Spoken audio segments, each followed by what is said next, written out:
años y que guarda una relación y que es muy importante es que se da más en mujeres que en hombres, teniendo una relación de 3:1.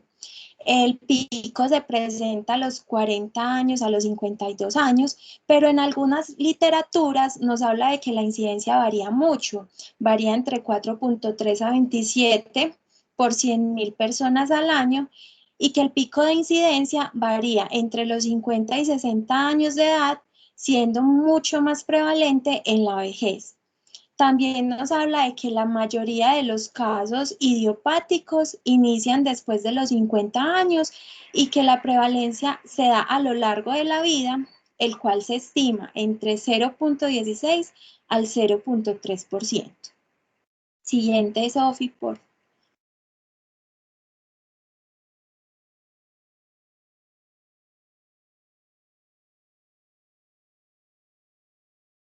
Sofi, ya. ¿Aló? Sí, ya está ahí en la anatomía. Bueno. Entonces, les hablaré de la anatomía del trigémino, que tenemos que tener en cuenta que el nervio trigémino está compuesto por 3 ramas principales. Está compuesto por B1, que sería la rama oftálmica, B2, que sería la rama maxilar, y B3, que es la rama mandibular. Su función principal es la inervación sensitiva de la cara, aunque también tiene una rama motora que no podemos olvidar, que es la responsable del control de los músculos encargados de la masticación. Es muy importante además recordar que la sensibilidad del occipucio la da lo que es la rama C2 y no el trigémino, y que la sensibilidad facial, el nervio trigémino transmite información de sensibilidad y dolor de los senos paranasales, del interior de la nariz, de la boca, de los 2/3 anteriores de la lengua, que recordamos que este está dado por la rama del nervio facial, y de la dura madre supratentorial. Además, esta consta de diferentes fibras nerviosas que reciben información sensitiva de tacto, dolor, temperatura, y todas estas fibras lo que van a hacer es que van a viajar por cada una de las ramas del nervio trigémino hasta que ellas convergen en un ganglio trigeminal que está ubicado en toda la fosa del hueso temporal. Allí también se van a alojar lo que son los cuerpos neuronales, y estos procesos de estas neuronas continúan como una raíz sensitiva para entrar al tallo. ¿Por cuál región? Por la región ventrolateral del puente, y lo que hacen es que hacen diferentes sinapsis en los núcleos del trigémino, de acuerdo a esta modalidad sensitiva que estén transmitiendo, ya sea del tacto, del dolor o de la temperatura. Siguiente, por favor. Entonces, en la fisiopatología vamos a ver lo que es la compresión del nervio trigémino, y vamos a ver que el nervio trigémino en su entrada, entonces va a llegar por la protuberancia. El nervio trigémino lo que hace es que cuando llega por esa protuberancia, pierde lo que es la vaina de mielina que es dada por las células de Schwann. Y esa vaina de mielina, como se pierde, entonces es reemplazada por la mielina central, que es generada por la olicodendroglía. Entonces, esta zona lo que hace es que es muy vulnerable al daño y desmielinización, el cual lo que va a conllevar es a una compresión vascular que va a ocasionar una desmielinización en la zona justo donde el nervio entra a la protuberancia. Entonces, lo que hace esto es que es la causa típica de la esclerosis múltiple. Cuando la vaina de mielina lo que hace es que permite el paso de iones transmembrana del axón que está al ladito. Como este axón no está capacitado o equipado para bombear ese sodio tan rápido, lo que hace es que esa despolarización que transmite ese axón sea muchísimo más hiperexcitado, provocando una generación ectópica de impulsos con poscarga de alta frecuencia. Así, entonces se dará lo que es la disfonía entre las fibras llamada transmisión efactídica, que la transmisión efactídica es un impulso nervioso de una fibra a otra, se da transmembrana, pero no se da por medio de una sinapsis. Las fibras entonces más involucradas en este proceso son las fibras alfa y beta. Estas no son nociceptivas y resultan ser muchísimo más susceptibles a la hora de la desmielinización, ya sea por un daño mecánico o por una esclerosis múltiple. Las descargas de alta frecuencia que se originan en el sitio de desmielinización a lo largo de las aferencias primarias alfa y beta son redirigidas por las neuronas del tronco encefálico. ¿Para qué? Para que estas sean percibidas como un dolor paroxístico, como lo hablaba ahorita, de un inicio y una terminación abrupta. El conflicto siguiente, Sofi, el conflicto neurovascular, aquí ya les hablé de lo que les había dicho anteriormente, entonces nos dice que el conflicto neurovascular conlleva a cambios morfológicos del nervio trigémino, como que cambios, como una distorsión, una dislocación, distorsión, aplanamiento o atrofia, que esta es una causa muy importante y se presenta en el 50% de los casos de neuralgia del trigémino. El otro porcentaje entonces se le ha atribuido a la neuralgia del trigémino secundaria, que como ahorita lo decía, por procesos estructurales como cuáles, los implantes dentales, piercings linguales, etc. En esto se da porque ocurre un mecanismo intra que genera corrientes eléctricas y estas resultan en neuralgia, aunque también se puede decir que puede ser por el resultado de un proceso irritativo del nervio con una sensibilidad secundaria de tipo central y periférico. Entonces, en resumidas cuentas, y lo dicho anteriormente, el conflicto neurovascular es una asociación de una arteria o vena que se encuentra en contacto directo con algunas zonas del nervio trigémino. Siguiente, Sofi, por favor. Entonces, acá vemos unas imágenes donde se ve la anatomía y las flechitas como muestran la interposición de esa arteria que comprime el nervio trigémino y vemos es la anatomía en la fosa posterior. Aquí vamos a aplicar lo que es la regla del 3, que le voy a hablar en la siguiente diapositiva. Alison, dame un segundo. Devuelve la diapositiva, por favor. Sí, profe. Entonces uno siempre que quisiera ver, está sospechando. ¿Me escuchan bien? Sí, profe. Si usted está sospechando una neuralgia del trigémino, usted debería solicitar una resonancia magnética y ojalá fuera contrastada también. Listo, para ver nervios craneales, eso no lo dicen muchos artículos, pero ojalá fuese contrastada, simple y contrastada. Y segundo, hacer, digamos, un apartado en la orden de su... Se le están recortando. ¿Ahí me escuchan? No, Alison, creo que es a ti, al profe se le está escuchando bien. Alison, sí, está recortando. Sí, bueno, es que por acá viene mucho. Siempre entonces resonancia cerebral simple y contrastada con una secuencia, y ustedes la ponen con una secuencia que es la secuencia CIS, o secuencia fiesta. CIS es CISS. Esa es esa secuencia que está mostrando Alison, que es de fosa posterior, donde se ve el nervio, el trigémino saliendo. Eso es muy importante, incluso uno la utiliza mucho en los ángulos pontocerebelosos para ver el nervio facial por dónde va y su recorrido. Entonces siempre tratar para ver pares craneales, el mensaje grande es que ojalá sea contrastada. Es simple, también lo puede ver, pero la contrastada, digamos, le detalla más el nervio. y lo diferencia de otras estructuras. Y segundo, con unas secuencias específicas que miren la fosa posterior, pues la parte del tallo cerebral, que eso va a ser muy importante para la salida del nervio trigémino. Y bueno, y aparte de eso, diferenciar si realmente la neuralgia trigeminal está dada por una asa vascular, porque eso es muy importante para nosotros. Usted le puede dar una neuralgia trigeminal por una asa vascular o no.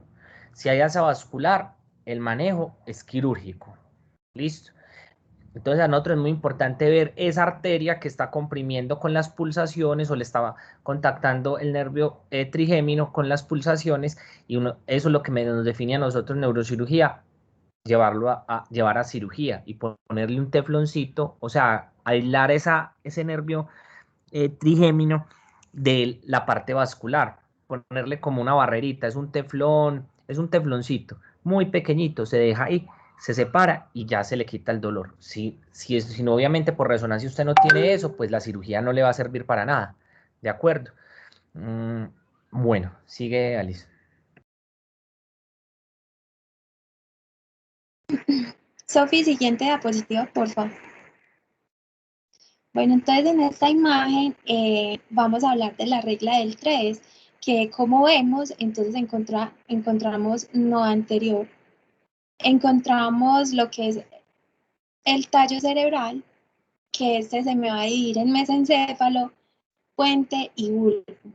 Entre estos, entonces, vamos a encontrar una división de unos nervios craneales que se encuentran en la fosa posterior y que está dividido por 3 complejos. Un complejo superior, como lo vemos ahí, que está conformado por el tercero, cuarto y quinto par craneal, el quinto siendo el trigémino, y en este momento es el que nos importa.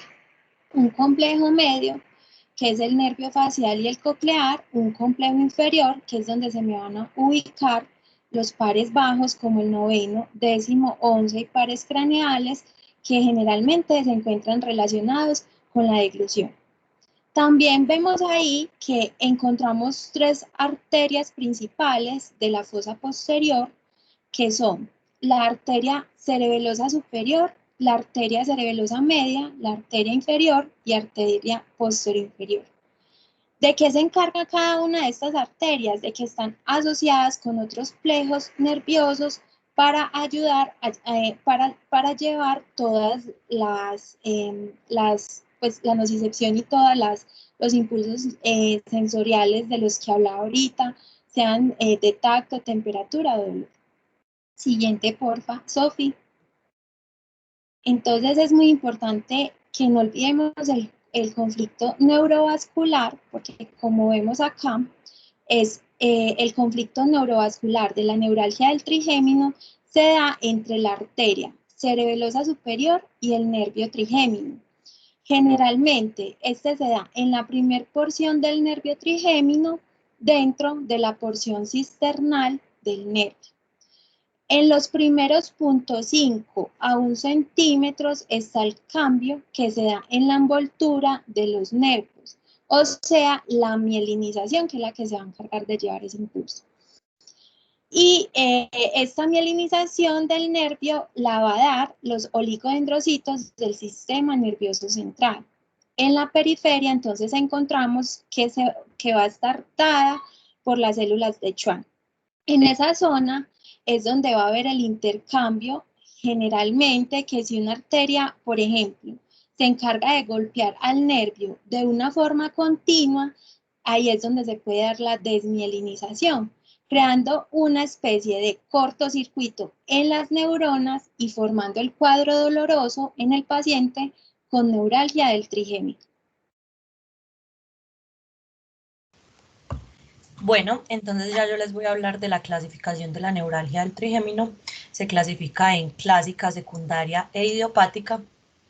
La clásica es causada por una compresión vascular intracraneal de la raíz del nervio del trigémino. La secundaria aparece en promedio a los 43 años, ocurre en el 14 al 20% de los casos de una neuralgia. Es debido a una enfermedad mayor, como una enfermedad neurológica identificable, como lo es la esclerosis múltiple, o un tumor del ángulo pontocerebeloso, que altera la zona de entrada de la raíz del nervio del trigémino o comprime el nervio en su parte extracraneal. La idiopática ocurre sin causa aparente de la alteración nerviosa, representa aproximadamente el 10% de los casos, carece de alteraciones en la resonancia magnética o en unas pruebas neurofisiológicas. Ya se me pasa. Bueno, aunque el dolor facial paroxístico es el sello distintivo de una neuralgia del trigémino, el 24 al 49% de los pacientes informan un dolor continuo prolongado entre los ataques paroxísticos. Entonces, la neuralgia del trigémino con dolor continuo es un dolor fluctuante con una distribución que es consistente con la del dolor paroxístico. Se describe como punzante doloroso y una sensación de ardor. La sensación de ardor o punzante es probablemente mediado por el deterioro de las fibras C, que son axones sensoriales amielínicos que transmiten impulsos lentamente. La pérdida de la fibra C en la raíz sensorial del trigémino puede causar una actividad espontánea anormal en las neuronas del segundo orden en el tallo cerebral. El examen físico. Entonces se debe tener en cuenta que el dolor no se extiende más allá del tercio posterior del cuero cabelludo, la parte superior de la oreja y la piel que recubre el ángulo de la mandíbula, porque estos territorios reciben inervación de otros nervios diferentes al del trigémino. El dolor en estas áreas es sugestivo de otro proceso. Entonces, en el examen que se le realiza al paciente, incluye la observación de la cara mientras que el paciente está sentado y permanece quieto. El médico puede notar un parpadeo o un pequeño movimiento de la boca que el paciente desconoce. Con menos frecuencia, pero puede encontrarse un ataque paroxístico que puede ocurrir una contracción enérgica de los músculos faciales llamado un tic convulsivo. En el examen físico, el examen sensorial en la cara por lo general es poco revelador en casos de una neuralgia del trigémino, aunque algunos pacientes refieren área de hipoestesia leve. Entonces, la rama oftálmica, que es B1, es la que vemos en color amarillo. La rama maxilar, que es B2, es la que observamos en la imagen de color verde, y la rama mandibular, que es B3, es la que observamos de color naranjado. Las áreas grises en el dorso de la lengua y la faringe son inervados por el nervio glosofaringeo, que es el noveno par craneal. Entonces, en la clínica se debe sospechar una neuralgia del trigémino en la presencia de un dolor en el territorio facial o intraoral de carácter paroxístico. El dolor se caracteriza porque es de tipo punzante, un dolor urente, unilateral e inicia y termina súbitamente. Puede durar una fracción de segundos o hasta 1 o 2 minutos. Se desencadena por estímulos sensitivos inocuos en el lado afectado de la cara, como lo es hablar, masticar, cepillado de dientes, tocarse la parte afectada y recibir viento frío sobre el rostro. Si la neuralgia afecta al menos 2 de las divisiones, el compromiso debe ser continuo. La rama maxilar, que es B2, y la rama mandibular, que es B3, son las que normalmente se afectan, siendo más común el lado derecho que el lado izquierdo quien se afecte. Las banderas rojas que presenta el paciente son presencia de cambios sensitivos, hipoacusia, neuritis óptica, un dolor refractario, antecedentes de familiares con esclerosis múltiple, afectación solo de la rama oftálmica, que es B1, afectación de la lengua y compromiso bilateral. El compromiso bilateral es raro, excepto en la esclerosis múltiple, que puede manifestarse hasta en un 10% de los casos. El diagnóstico de la neuralgia del trigémino es clínico y se basa en estos 3 criterios principales. El primero es un dolor restringido al territorio de una o más divisiones del nervio del trigémino. El segundo son los paroxismos del dolor, que son repentinos, intensos y muy breves. Como lo dije anteriormente, pueden durar de segundos hasta 2 minutos. Y el tercero es un dolor desencadenado por estímulos inocuos en la cara o territorio intraoral del trigémino. Las ayudas diagnósticas son la resonancia magnética con y sin contraste, la resonancia magnética con gadolinio para descartar esclerosis múltiple y masas pontocerebelosas, una resonancia magnética con contraste con fase de angiografía Y también se realiza la prueba del reflejo del trigémino, que se ha utilizado como una técnica neurofisiológica para detectar el daño del trigémino. Esta prueba diagnóstica es útil en pacientes que no pueden someterse a una resonancia o para detectar la desmielinización y neuropatías que imitan la neuralgia del trigémino. En casos especiales en los que exista alguna contraindicación para realizar una resonancia, puede recurrirse a una tomografía con contraste. El tratamiento. Para usted mandarle tratamiento al paciente, debe realizar previamente unos exámenes, los cuales son la función renal y la función hepática, medir el sodio y realizar un electrocardiograma para descartar un bloqueo atrioventricular. La carbamazepina y oxacarbazepina son considerados de primera línea, disminuyendo el dolor aproximadamente en el 90% de los casos. La que más se utiliza y la más mencionada en los artículos es la carbamazepina, que viene en tabletas de 200 miligramos y 400 miligramos. Se empieza con una dosis de 200 miligramos cada 12 horas y cada 4 días se puede ir aumentando 200 miligramos hasta una dosis máxima de 1200 miligramos. Se pueden dar en 3 tomas, que serían 400 miligramos cada 8 horas. La dosis de mantenimiento típica total son de 600 a 800 miligramos. Normalmente los pacientes en esta dosis es que dejan de sentir el dolor y por eso normalmente se maneja esa dosis.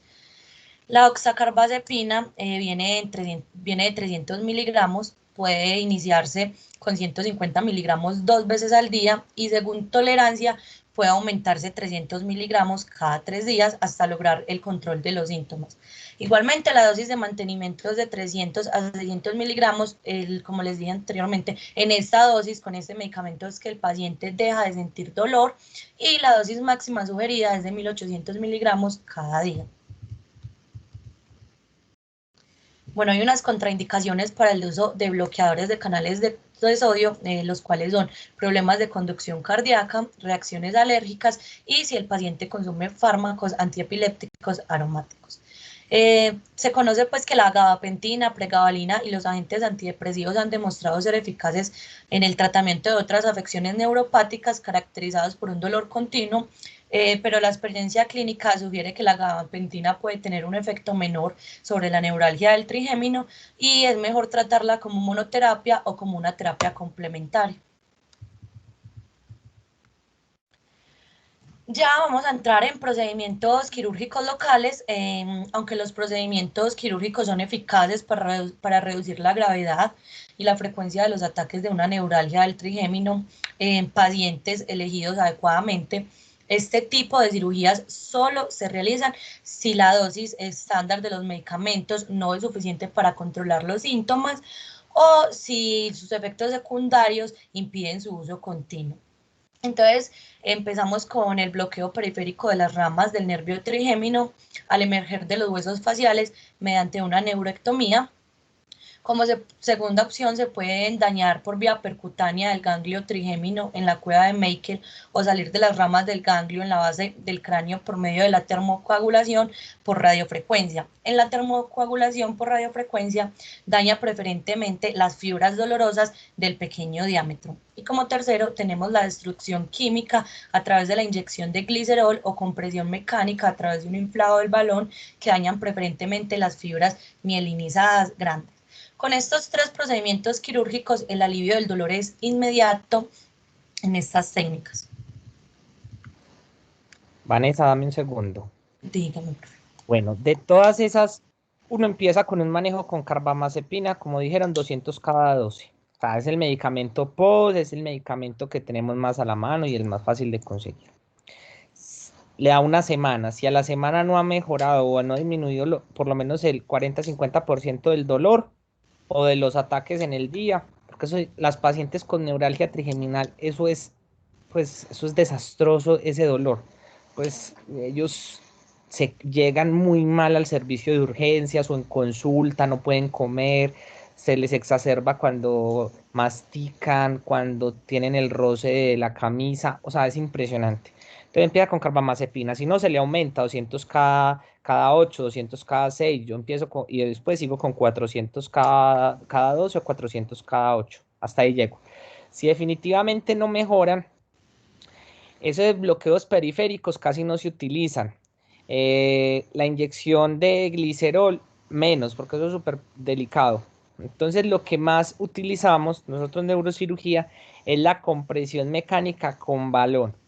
Listo, uno es un procedimiento con anestesia local, le puede dar le puede, pues, digamos, poner un poquito de sedación y se hace con el angiógrafo, pues, o con radiografías, pero en vivo. Entonces usted se mete y le hace una inyección debajo del malar, una aguja grande debajo del malar e infla un balón ahí donde sale el nervio.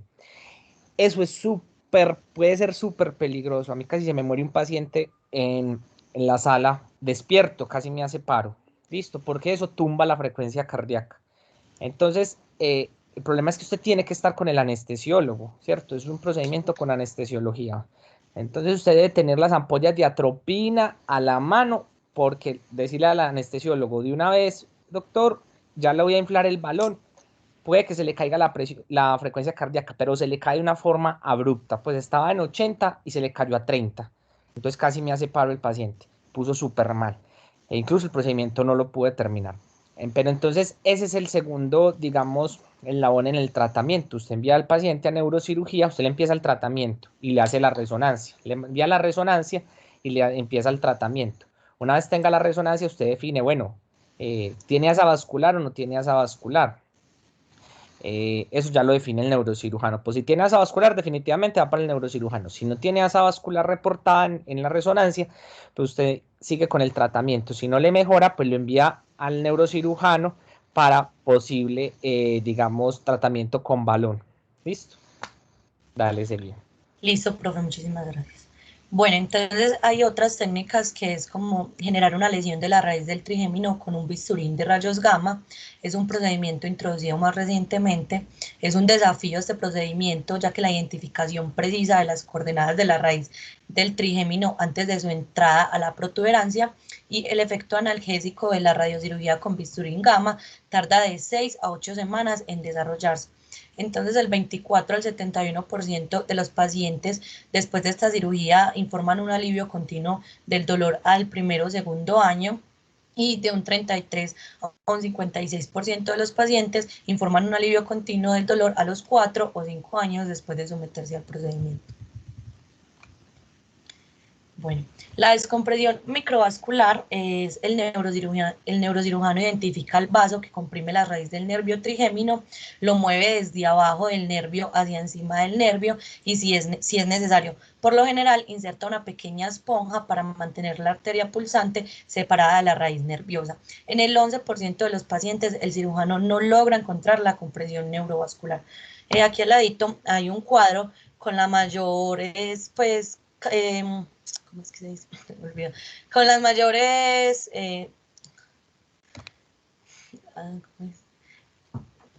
consecuencias que tiene esta cirugía, pero siendo más importante la pérdida sensorial en la parte o en su totalidad de la cara con un 2.9%, el resto se los dejo para que lo lean ustedes. Y la descompresión microvascular es la intervención quirúrgica más eficaz para la neuralgia clásica del trigémino.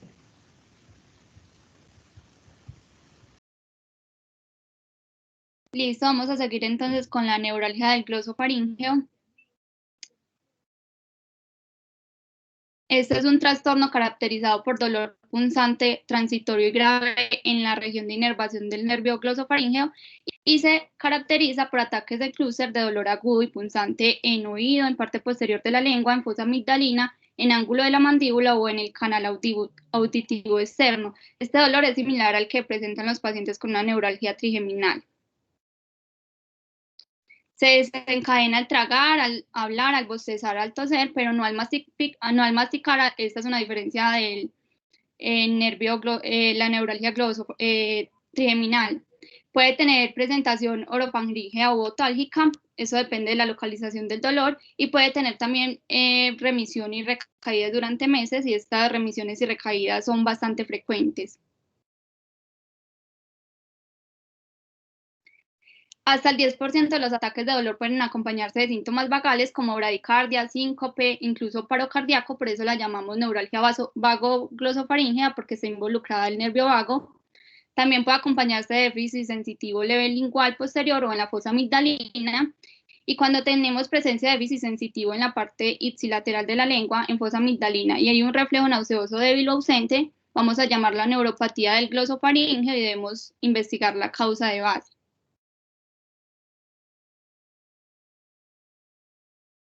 Es importante, también se me olvidaba que el dolor es tan intenso que las personas dejan de comer, entonces por ende van a perder peso. Es un trastorno raro, tiene una incidencia estimada de 0.2 a 0.8% por 100.000 personas año.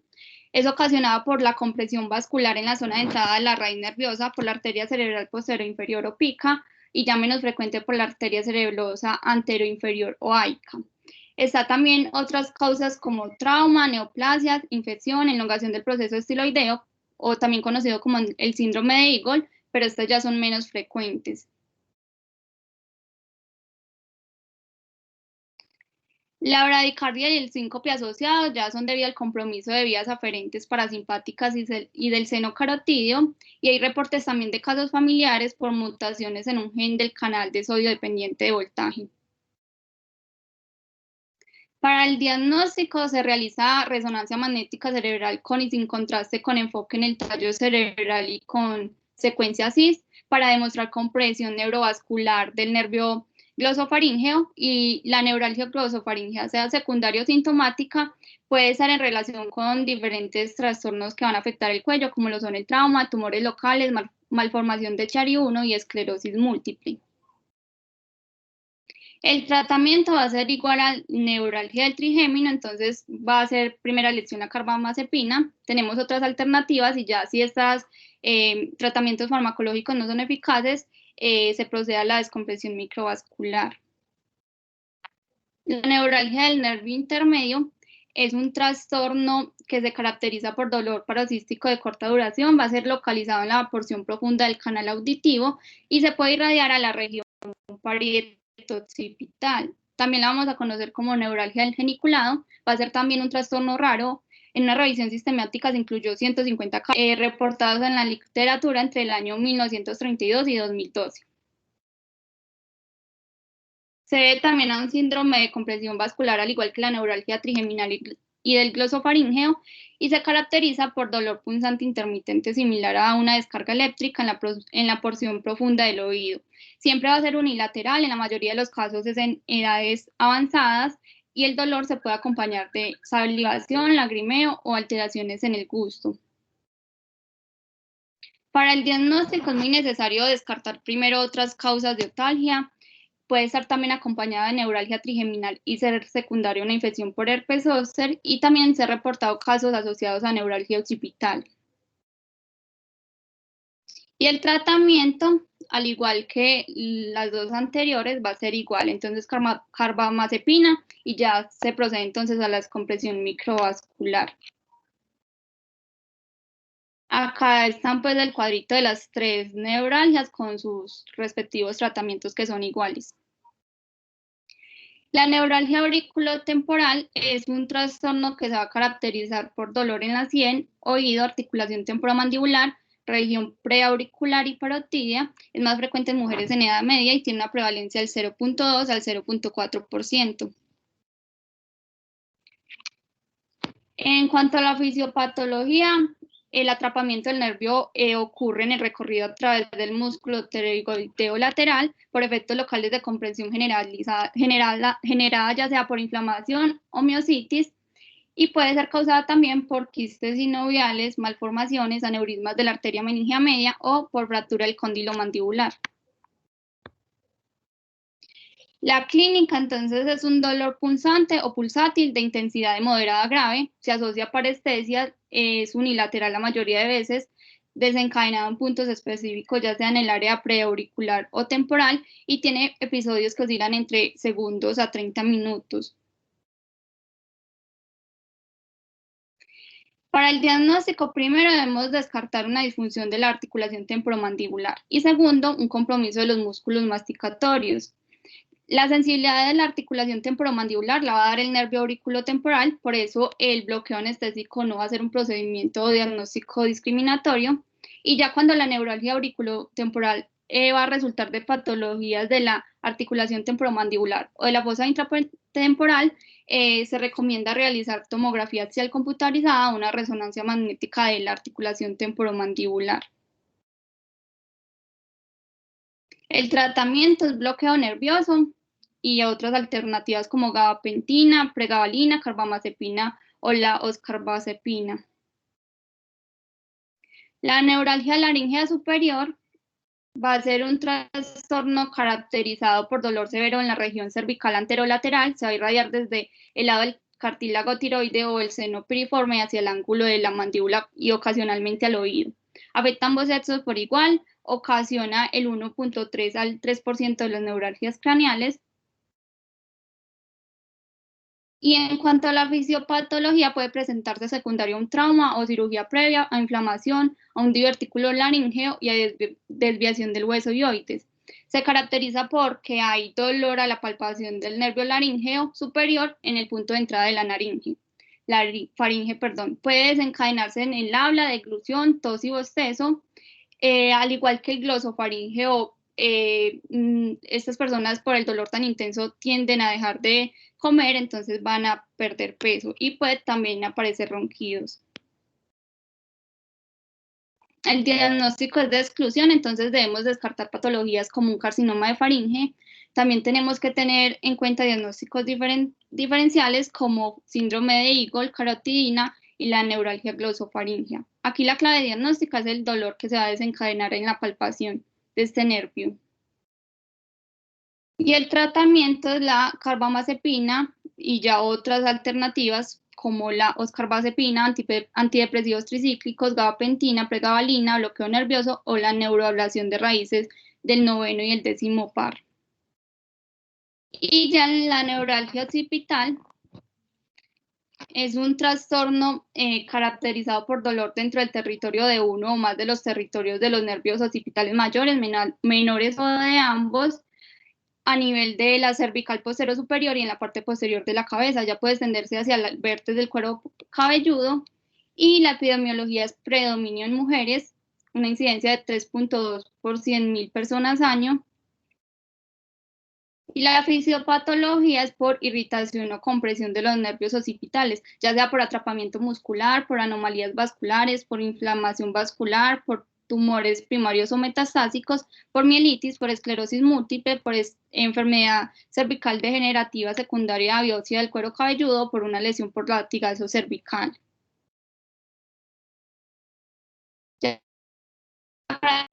Por un dolor paroxístico puede acompañar de un dolor profundo durante los paroxismos y puede desencadenarse con la palpación sobre el nervio occipital.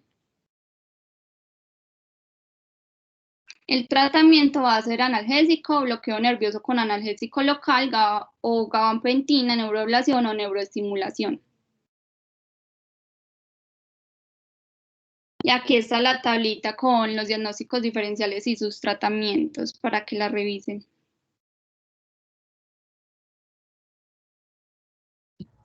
Bueno, un momento. Entonces, cuando ustedes tienen un paciente con una neuralgia en el servicio de urgencias, que la más común es la trigeminal, pues usted no le puede decir que tome carbamazepina y esperar el efecto. Pues no, obviamente no.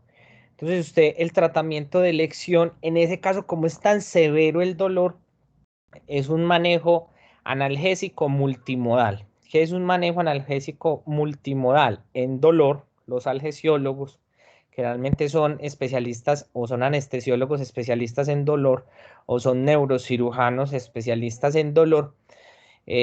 Lo que uno lee es que se debe iniciar con un, digamos, medicamento parenteral. Ojo, en el servicio de urgencia, ¿cierto? Un medicamento parenteral que yugule la crisis lo antes posible. El manejo del dolor es más difícil cuando el dolor está en la escala visual análoga muy alto. Si usted lo coge en 4, 5, 6 es más fácil, pero si lo coge en 10 es súper difícil de tratar. Entonces usted lo que le inicia es un opioide, listo, en el servicio de urgencias y una INES lo antes posible. El opioide puede ser tramadol, si tiene meperidina mejor, o si tiene el dolor es tan intenso le puede iniciar bolos de morfina, listo, titular, 2 miligramos cada 5 minutos hasta que disminuya el dolor y le continúa un opioide menos fuerte realmente, tramadol, o se escala a meperidina. Entonces, y le adiciona dipirona, le puede poner 2 gramos cada 8, listo, según el peso, pues a una dosis de 30 miligramos por kilo. Entonces es el tratamiento, listo, en el servicio de urgencias.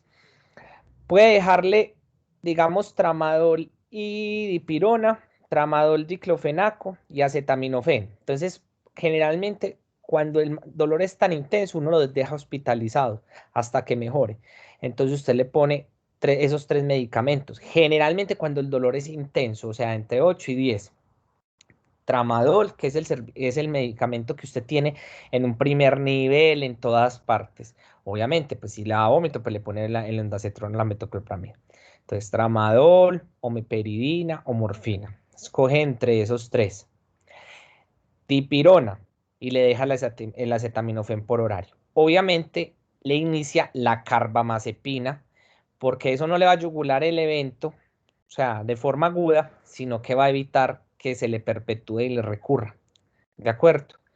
Ese es el manejo de la neuralgia en un servicio de urgencias. Continúa. Listo. Ahora vamos con la última parte, que es parálisis facial. Bueno, la parálisis facial es un evento que va a producir deformidad tanto funcional como estética debido a la lesión del séptimo par craneal, que es el nervio facial. Las parálisis pueden ser central o periféricas. Dentro de las periféricas, la más común es la parálisis de Bell, que es una parálisis aguda idiopática, o puede haber una parálisis periférica ocasionada por un daño en el puente de Baroli. Acá como un dato histórico es sobre Sir Charles Bell, que fue un anatomista por el cual se dio el nombre a la parálisis de Bell, ya que él fue el que dio como todos los detalles anatómicos del séptimo par craneal y su asociación con la parálisis facial. Bueno, la anatomía del séptimo par craneal. El nervio facial se va a dividir, es un nervio mixto que va a tener fibras motoras y fibras aferentes sensitivas. Entonces, las fibras motoras van a inervar los músculos faciales y también va a tener una inervación parasimpática que va a dar, que va a ser para las glándulas lacrimales, submandibulares y sublinguales. Las fibras aferentes son las que se van a encargar de llevar la información sensitiva de los 2/3 anteriores de la lengua y también lo sensitivo del conducto auditivo externo y el pabellón auricular. Entonces acá vamos con la anatomía del séptimo par craneal. El séptimo par craneal se compone de 2 fibras, que es el nervio facial y el nervio intermedio. Su origen real es en el puente de Barolio, donde tiene pues un núcleo. Entonces él nace pues aquí, asciende y le va a dar el giro al sexto par craneal para luego salir por el ángulo pontocerebeloso, donde va a ir a la par con el octavo par craneal hasta entrar al conducto auditivo interno. Una vez ingresa al conducto auditivo interno, empieza a pasar por el canal facial, que es un conducto óseo donde se va a dividir el nervio facial en 3 segmentos, que es el segmento laberíntico, el segmento timpánico y el segmento mastoideo. Acá lo importante es que en el segmento laberíntico es donde se encuentra el ganglio geniculado, que es donde va a llegar toda la información sensitiva, y además de esto, esta partecita, pues este segmento laberíntico es como la parte del conducto más estrecho, entonces vamos a ver en la fisiopatología que es acá donde más se dematiza el nervio. Entonces acá ya como una vista más grande del trayecto del nervio por el conducto facial. Entonces acá es cuando el nervio ingresa pues al conducto auditivo. Bueno, entonces antes de empezar, del núcleo facial van a salir las fibras motoras pues que van a inervar los músculos faciales. Del núcleo salivar superior van a salir las fibras parasimpáticas que se encargan de las glándulas, y al tracto solitario es donde va a llegar toda la información, la información del gusto de los 2/3 anteriores de la lengua. Entonces acá empezamos y hasta el ganglio geniculado va el segmento laberíntico del nervio. Y a este nivel del ganglio geniculado va a salir la primera rama del nervio facial, que es el nervio petroso superficial mayor, que se va a encargar de dar la inervación parasimpática a la glándula lacrimal. Luego el nervio sigue descendiendo y va a dar otra de sus ramas, que es el nervio de estapedio, que va a inervar el músculo estapedio. El músculo estapedio se va a encargar pues como de dar una interrupción de las vibraciones. Entonces cuando el paciente tiene un compromiso del nervio estapedio, el paciente se va a acompañar a partes de la parálisis con una hiperacusia. Luego el nervio sigue descendiendo y va a dar otras de sus ramas, que es la cuerda del tímpano, es una de las ramas como de las más importantes y la más grande. Esta, al unirse con el nervio lingual, va a dispersarse por los 2 tercios anteriores de la lengua para recibir la información del gusto. Y también va a las fibras parasimpáticas para la glándula maxilar y la glándula sublingual. Bueno, entonces el nervio finalmente sale por el foramen estilomastoideo y va a coger 2 rumbos. Uno es como anterior a la glándula parótida, donde va a dar 3 ramas, que es la rama del nervio, el nervio retroauricular, la rama que va a inervar, el nervio que se va a encargar pues, de la inervación del vientre posterior del digástrico, y también otra rama que va a inervar el estiloideo. Luego, otra ramita va a atravesar toda la parótida y va a dar las 5 ramas que inervan los músculos faciales, que son el temporal, la cigomática, la bucal, mandibular y cervical. Eso es un resumen de la anatomía que se los dejo ahí pues como para cuando lo vayan a estudiar. La epidemiología. Bueno, las parálisis faciales, como les mencioné al principio, la más común es la parálisis de Bell. Sin embargo, acabamos de tratar como de abarcar ambas, tanto periférica como central, pero el principal enfoque es la de Bell, entonces la epidemiología es de esta. La parálisis de Bell va a representar el 60 al 70% de todas las parálisis periféricas unilaterales. La incidencia de esta es de 20 a 30 por 100.000 personas cada año. La edad promedio de presentación es a los 40 años, pero puede dar en cualquier edad.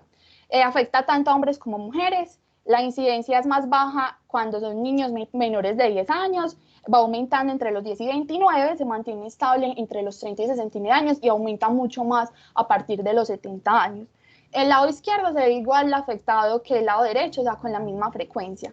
La mayoría de los pacientes van a tener una recuperación completa, sin embargo, pues algunos pueden quedar con debilidad facial desfigurante permanente. Y el 7% de las parálisis de Bell pueden recurrir. La etiología de la periférica no está muy esclarecida, o sea, de la parálisis de Bell no es muy esclarecida, pero se ha planteado que es por fenómenos inflamatorios secundarios a una infección viral y lo que más se cree es que es por la activación del virus herpes simple.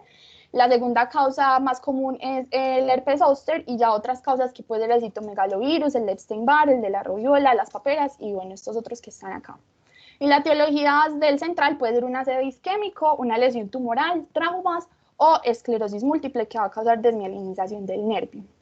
Entonces, la fisiopatología. La fisiopatología es una hematitis, o sea, el nervio se hematiza, especialmente pues, por su conducto facial en el segmento laberíntico, que como les mencioné es el trayecto más estrechito. Entonces, el nervio ahí se hematiza y pues se va a comprimir. Y esto va a causar que también haya desmielinización del nervio, que va pues, a aumentar el daño. Y adicional a esto, también hay una disminución del suministro de sangre que va a potenciar muchísimo más el daño. En la histología se observa lo mismo, o sea, es totalmente compatible con una inflamación secundaria a una infección viral. Se observan células, pequeñas rondas inflamatorias entre el nervio. Y otros mecanismos postulados de la parálisis de Bell son una predisposición genética o una isquemia del nervio facial. Los factores de riesgo que pues pueden... Los factores de riesgo está la diabetes mellitus, que se presenta hasta en un 5% de los pacientes, el embarazo por la sobrecarga de líquidos, esto se ve más en el tercer trimestre y en la primera semana postparto, el síndrome de Sjögren y la amiloidosis.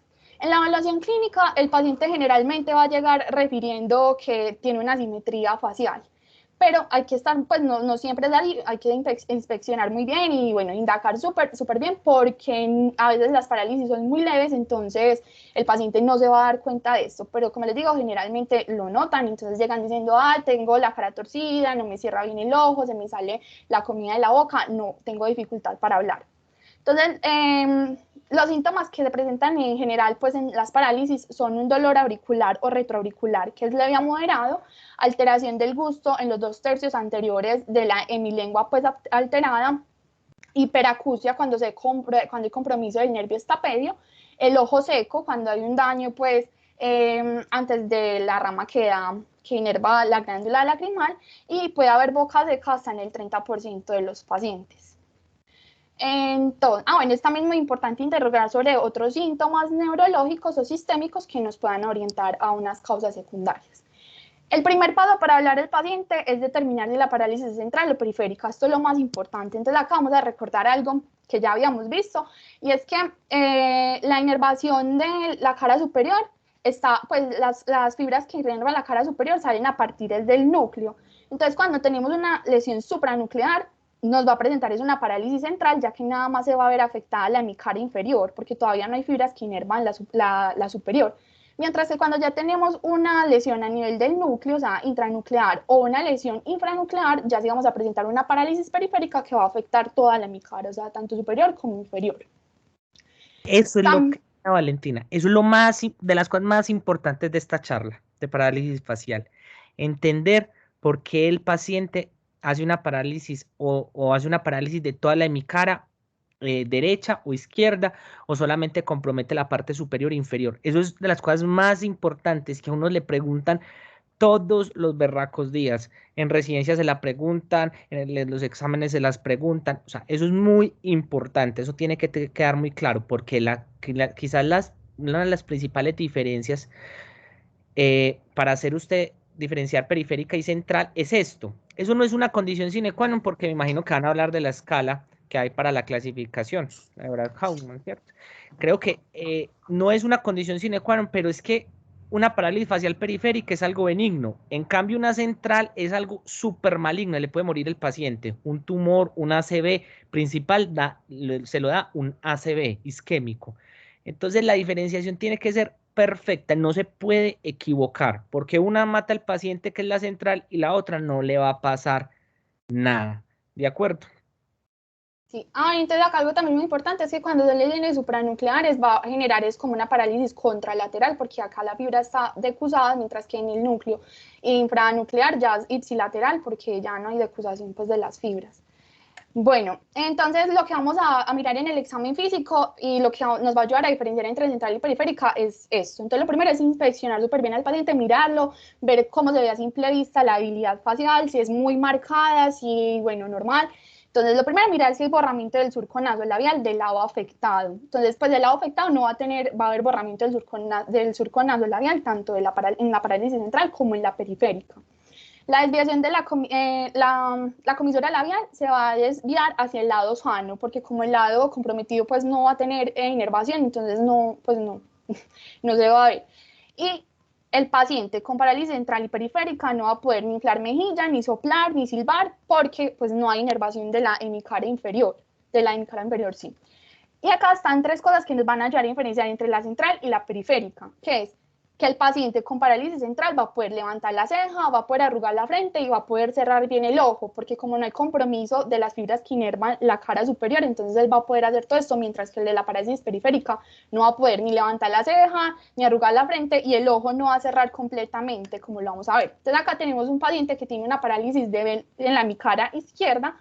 Entonces acá se le está pidiendo al paciente que levante la ceja y vemos que hay una incapacidad completa de que el paciente levante la ceja o arrugue la frente. En esta imagen se le está pidiendo al paciente que cierre los ojos y trate de sonreír, o sea, que haga como esto. Y vemos que como tiene comprometido toda la hemicara izquierda, hay una desviación de la comisura facial y no hay un cierre completo del ojo izquierdo. Y aquí lo mismo, el paciente no puede cerrar completamente el ojo izquierdo y hay una desviación de la comisura facial hacia el lado sano, de la comisura labial hacia el lado sano. Acá tenemos una paciente con una parálisis facial central de la hemicara izquierda inferior. Entonces, ve, acá vemos que también está desviada la comisura labial hacia el lado sano, pero miren acá la diferencia, que el paciente sí puede levantar la ceja, sí puede arrugar la frente, porque no hay compromiso de la hemicara superior. Entonces, esta paciente tiene una parálisis central por una lesión supranuclear causada por una lesión tumoral derecha. Entonces, como es derecha, causa compromiso, es de la hemicara inferior izquierda.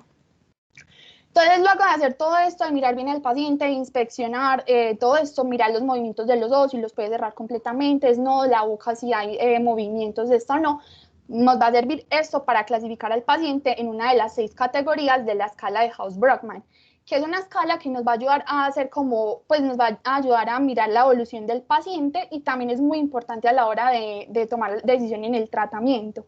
Entonces, debemos de clasificar al paciente en alguna de estas 6 categorías, Es importante acá saber que la 1, la 2 y la 3 es una parálisis leve o moderada, entonces el tratamiento va a ser diferente al de la parálisis severa, que es el 4, el 5 y el 6. Bueno, y ya para terminar mi parte, otra cosa que es muy importante, como les dije, la parálisis periférica generalmente es una parálisis de Bell. Sin embargo, hay otros signos que nos van a ayudar como a pensar en otra cosa, como hay en una lesión a nivel del puente de Barolio. ¿Por qué? Porque cuando es una lesión intranuclear también va a causar parálisis periférica, pero como ahí hay estructuras adyacentes muy cercanas, entonces también se va a ver como esos daños. ¿Y cuál es? Por ejemplo, el núcleo del sexto par craneal está muy cerca, entonces ustedes pueden notar que el paciente tenga parálisis de la mirada horizontal por un daño en el nervio abducens. También puede haber oftalmoplegia intranuclear, que se conoce como el síndrome del 1,5, y también puede haber hipoestesia facial por daños en las fibras sensitivas del nervio trigémino. Entonces, cuando tenemos un paciente que tiene esa combinación de parálisis facial, parálisis de la mirada horizontal y oftalmoplegia intranuclear, se conoce como el síndrome del 8,5. Entonces, como vemos en esta imagen, es una paciente que tiene una parálisis periférica, pero además de esto vemos que hay un daño en el nervio abducens, por esto no tiene inervado el recto externo y la paciente tiene el ojo hacia la mirada, pues mirando hacia adentro. Entonces esto nos puede ayudar a diferenciar y no pensar tanto en una parálisis de Bell, sino en algo más grave. Listo.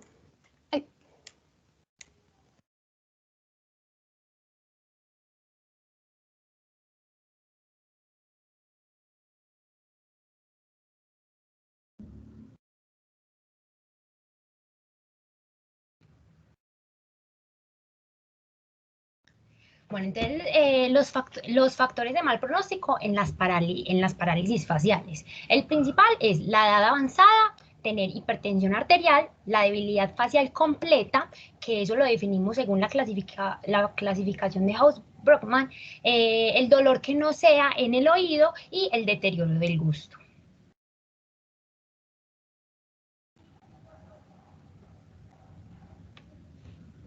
Vale, listo. Entonces, la correlación clínica según el sitio de daño del nervio facial. Esto es como un resumen del sitio del daño del nervio facial y nos va a decir los signos clínicos, las características comunes asociadas y las causas comunes. Como principal está el nervio facial, el sitio de daño es en el canal auditivo interno cercano o involucrado el ganglio geniculado, que esto puede ser lo que ocurre en la parálisis de Bell, como nos lo explicó Valentina, y también que se puede dar el daño distal al canal auditivo interno y al ganglio geniculado. Las parálisis faciales recurrentes o bilaterales, es decir, recurrente o bilateral. Esto es muy importante porque la parálisis de Bell recurre en un 7%. Entonces, si yo tengo un paciente que le recurre la parálisis facial o es bilateral, o sea, de ambos lados, debo pensar en un diagnóstico diferencial. ¿En qué diagnóstico diferencial pienso? En un VIH, en una miastenia gravis, en un linfoma, en una sarcoidosis, en una enfermedad de Lyme o en lesiones de la base del cerebro, donde el nervio facial sale al nivel del ángulo pontocerebeloso y otros trastornos inflamatorios e infiltrativos. Pero uno de los principales que es muy recurrente es el síndrome de Melkersson-Rosenthal, que se caracteriza por una lengua fisurada, un edema periódico de los labios o de la cara, o también generalmente en el párpado, y una parálisis facial. Pero hay que tener en cuenta que no todos los pacientes tienen esta triada. Y en el examen físico hay que ser muy juiciosos y inspeccionar la lengua por si está fisurada. Eso nos puede dar una pista importante para poner este diagnóstico diferencial. Las banderas rojas también son muy importantes porque son signos y síntomas que nos ayudan a diferenciarnos de la parálisis de Bell, porque la parálisis de Bell no tiene banderas rojas. Y esto nos ayuda a sospechar de diagnósticos diferenciales. Por ejemplo, el inicio gradual es un diagnóstico diferencial principal de la parálisis de Bell, porque acuérdense que la parálisis de Bell es de inicio agudo de 24 a 72 horas. Las pruebas diagnósticas. Las pruebas diagnósticas se dividen en dos. en los estudios electrodiagnósticos y en los estudios imagenológicos. Los electrodiagnósticos nos ayudan a determinar el pronóstico de la parálisis y los estudios imagenológicos nos ayudan a las causas quirúrgicas de las parálisis faciales y también nos ayudan a los diagnósticos diferenciales. Sin embargo, hay que tener en cuenta que no todos los pacientes necesitan pruebas diagnósticas. ¿Por qué? Porque hay algunas parálisis que la clínica es tan clara que no necesitamos recurrir a pruebas diagnósticas como es la parálisis de Bell en algunos casos, que como es aguda, unilateral, se presenta en menor de 72 horas, entonces en esta por lo general no se requieren siempre pruebas diagnósticas. ¿En qué pacientes sí se requieren estudios imagenológicos? Porque vamos a empezar por los imagenológicos y dejamos los electrodiagnósticos para más tarde. En los pacientes que tengan parálisis facial fluctuante por etapas o por pasos, son lentamente progresivas, mayor de 72 horas, más de 3 semanas. Luego las parálisis faciales bilaterales, como se da en el síndrome de Guillain-Barré, una carcinomatosis, un linfoma, un VIH, un sífilis, una sarcoidosis, son muchos diagnósticos diferenciales.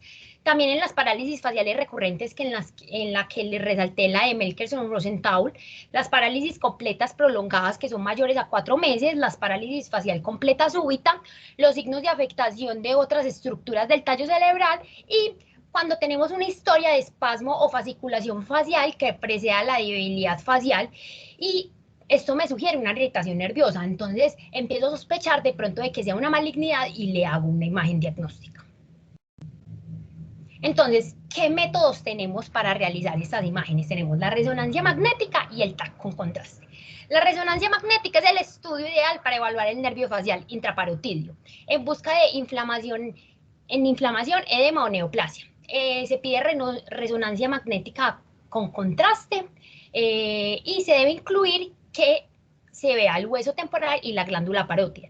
Sin embargo, ustedes saben que la resonancia magnética es muy ideal, es muy buena, pero no está en todas partes, como nos lo dice mucho el profesor, no está en todos los servicios hospitalarios. Entonces, se pasa al TAC con contraste, que también puede ser útil en estos casos.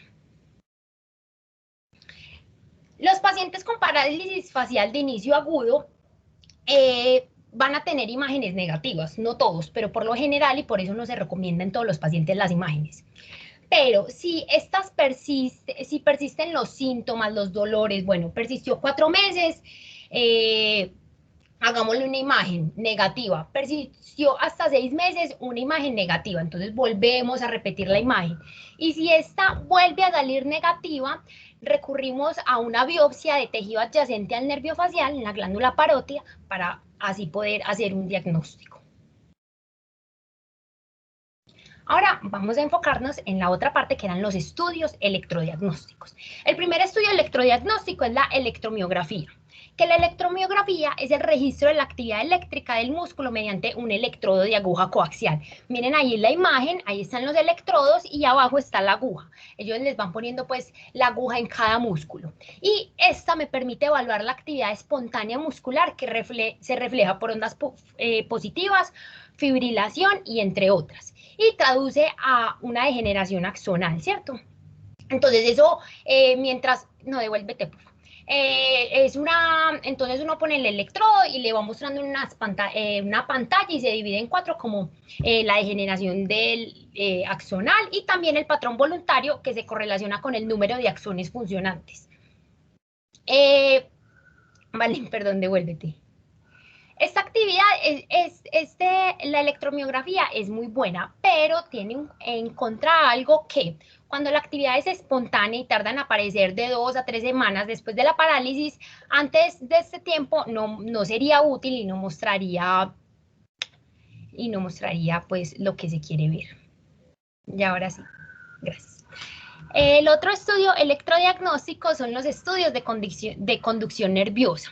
Es una técnica mediante la cual el nervio facial se estimula acerca de la parótida y el potencial evocado se mide mediante los electrodos de registro de superficie sobre la orbicularis oculi y la nasal y los músculos faciales inferiores, produciendo un potencial de acción muscular compuesto que refleja la actividad en los músculos debajo de los electrodos. Entonces, después de aproximadamente 10 días de inicio de los síntomas, hacemos pues el estudio y eso va a mirar la amplitud del potencial de acción muscular compuesto comparado con el lado paralizado y con el lado normal. Y eso me va a arrojar la estimulación del grado de la pérdida axonal. Y si se tiene el 90% de generación, se alcanza un valor crítico por debajo de lo normal, donde me va a decir que el paciente va a tener una pobre recuperación. O sea, de lo que se haga no se va a recuperar casi. Y en el laboratorio hay que considerar los estudios de sangre para detectar enfermedades sistémicas subyacentes o infección. Esto es más enfocado en los diagnósticos diferenciales. Entonces vamos a hacer pruebas serológicas. La ELISA, que es la inmunoabsorción ligada a enzimas, y la IFA, que es el ensayo inmunofluorescente, ¿cierto? Si estas me salen positivas o son equívocas, luego hacemos un Western blot. Estas pruebas serológicas están enfocadas también en una enfermedad que es la enfermedad de Lyme, que también es muy frecuente que haga parálisis, entonces, parálisis facial. Entonces, esta la debo sospechar en los pacientes que hayan estado en exposiciones en áreas endémicas. Si nos retrocedemos un poquito, como en infectología y en los otros temas que hemos visto, nos han hablado que la enfermedad de Lyme es una enfermedad traducida por las garrapatas. Entonces, y que es de inicio agudo. Entonces, de acuerdo a la clínica, nos vamos guiando para el diagnóstico. Y cuando las pruebas serológicas para esta enfermedad no son de mucha ayuda, puedo recurrir al líquido cefalorraquídeo. Pero esta utilidad es reducida en la enfermedad de Lyme porque se limita al sistema nervioso periférico algunas veces, entonces también puede que no nos sirva. Los diagnósticos diferenciales, hay muchos diagnósticos diferenciales, están las lesiones parenquimatosas, las neoplasias extraxiales, traumas congénitos, están las meningitis, las espiroquetas, que ahí está la enfermedad de Lyme, que es muy importante. También en otras, el síndrome de Melkersson-Rosenthal, que ya se los dije, que es la que es muy recurrente. Y en infecciones no meningias, inflamatorias infiltrativas, también está una, que es el síndrome de Ramsay-Hunt, que acuérdense que la segunda causa de la parálisis facial periférica puede ser por el persóster, entonces puede ser un zóster geniculado y en esa debemos hacer un examen clínico y mirar bien el conducto auditivo externo que se hace en unas vesículas. En el tratamiento, hay una recomendación, para empezar con el tratamiento médico, primero nos dan una recomendación súper importante, que es que ustedes saben que, como nos explicó Valen, en la parálisis facial periférica, el ojo no se va a cerrar por completo. Entonces, debido a la debilidad del cierre del ojo, del párpado y al riesgo de exposición corneal, más en los pacientes con la parálisis completa según la clasificación, debemos primero recomendarle al paciente que use gafas de sol o gafas de protección durante el día para que evite tener accidentes, que se meta el ojo, que se entierre algo, ¿cierto? Luego también hay que decirle al paciente que use gotas lubricantes, que son lágrimas artificiales durante el día, 4 veces al día. Esto también debe ser acompañado de un oftalmólogo que nos ayude pues a mandarle estas indicaciones al paciente. Al dormir se debe echar un ungüento hidratante y cuando también se vaya a dormir se debe tapar para que evite lesiones mientras esté dormido. Pero ahora sí vamos a hablar del tratamiento más importante. Entonces vamos a dividirnos en dos. El tratamiento con parálisis facial periférica leve moderada y los pacientes que tienen parálisis facial periférica severa, porque los tratamientos son diferentes. Pero ambos tienen tratamientos con corticosteroides, que demostró que usarlos rápidamente impacta mucho en la recuperación del paciente. Entonces, en los pacientes con parálisis facial periférica de leve a moderada, en una clasificación de Howe-Brockman de 1, 2 o 3, Empezamos con prednisolona vía oral, 1 miligramo kilogramo día por 7 días, máximo 80-50 miligramos día, que comienza en los primeros 3 días del inicio de la parálisis, o sea, hay que comenzarla casi de una. Y luego los pacientes con parálisis facial periférica severa del House-Brockman del 4 al 5 al 6, se les da prednisolona vía oral 1 miligramo kilogramo día por 7 días, igual que a los de leve a moderada, pero a esta se les va a agregar un antiviral, porque según estudios han dicho que estos, como es más severa, va a tener mejor recuperación. Entonces se les agrega aciclovir 400 miligramos 5 veces al día por 7 días, o si no tenemos aciclovir, les damos valaciclovir 1000 miligramos cada 8 horas por 7 días.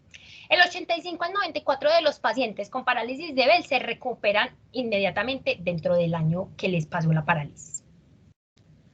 Bueno, entonces esto es como el algoritmo del manejo de la parálisis, es un resumen súper bueno para que lo vean como en la casa, pero lo que les voy a explicar es que cuando hay debemos evaluar el seguimiento, ¿cierto? Entonces cuando hay una recuperación completa, pues súper bueno, se recuperó por completo, se envía pues ya el paciente hay que tenerlo como en control, pero no con tanto, pues no tan cerca, pues.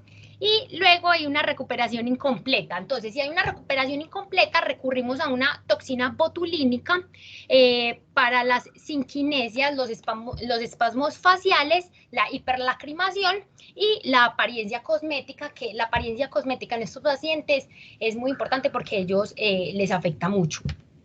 Y si el paciente tiene una progresión lenta de debilidad más allá de 3 semanas o 4 meses, debemos de repetir una neuroimagen para descartar una malignidad o descartar otro diagnóstico diferencial del que habíamos ya pensado.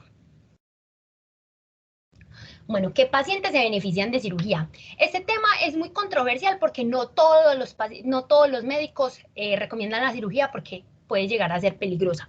Pero sin embargo, hay unos pacientes que se benefician de esa, que son los pacientes con una debilidad facial persistente para mejorar la función facial, especialmente cuando se produce una debilidad importante del párpado, con riesgo de queratitis por exposición. Cuando el paciente llega a tener riesgo de queratitis por exposición, fijo, tiene que ir donde un oftalmólogo para que esté con control con el neurólogo y el oftalmólogo. Y esta solo se recomienda si en el lugar donde está hay cirujanos con experiencia para estos procedimientos. Bueno, y eso es todo. Muchísimas gracias. Espero que les haya gustado y hayan aprendido mucho.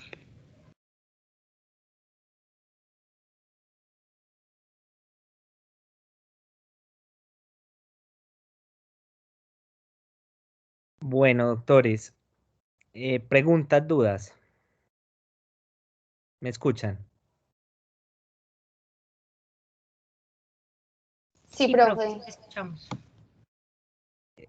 Preguntas, dudas sobre el tema. Bueno, de verdad, me alegra mucho. Qué exposición tan buena. De verdad. Una exposición muy buena, organizada. Me gustó mucho, o sea, y en todo el sentido de la palabra. Estructura, me parece que estuvo muy completa la exposición en cuanto al contenido. Expositoras muy bien, pero excelente Valentina Ramírez y Sofía, pues súper bien, explican demasiado bien. Bueno, doctores, si no hay más preguntas, nos vemos el sábado. Y recuerden los que deben exposición, no sé si es de este grupo, es para el viernes la evaluación, que el que debe la exposición es una evaluación de 5 preguntas. Y en los del parcial son 10 preguntas. Entonces ya mañana les digo el horario, si hay alguien pues acá que debe alguna de esas dos. Un feliz día. Listo, profe, gracias. Gracias, profe.